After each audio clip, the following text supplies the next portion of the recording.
पंचनामा न्यूज, सर्वसामान्य जनतेचा बुलंद आवाज। उसाने भरलेला ट्रॅक्टर शहादा येथील अनरद बारी जवळ पहाटे झाला पलटी, रहदारीला आला अडथळा।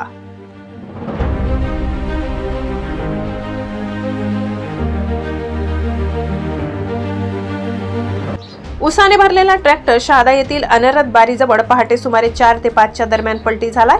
भैया प्रकाश धनगर यांचा मालकीचा ट्रॅक्टर क्रमांक MH186122 ऊस भरून शमशेरपूर येथील साखर कारखान्यात जात असताना ट्रॅक्टर चालकाचे ट्रॅक्टरवरील नियंत्रण सुटल्याने ट्रॅक्टर पलटी झाला। यात कसल्याही प्रकारची जीवितहानी अथवा जखमी झाले नाही, परंतु काही काळ रहदारीला अडथळा निर्माण झाला। याबाबत सारंगखेडा पोलीस स्टेशनला कळवतात सारंगखेडा पोलीस स्टेशनचे पोलीस अधिकारी रमेश वावरे, गुरुदेव सोनवणे, नानाभाऊ ठाकरे कर्मचाऱ्यांनी ताबडतोब घटनास्थळी भेट देऊन रहदारी मोकळी केली। रहदारीचा अडथळा दूर झाल्याने वाहनधारकांनी सारंगखेडा पोलीस स्टेशनचे अधिकारी व कर्मचाऱ्यांचे आभार मानले। पंचनामा न्यूज साठी शहादा तालुका प्रतिनिधी कैलास सोनवणे।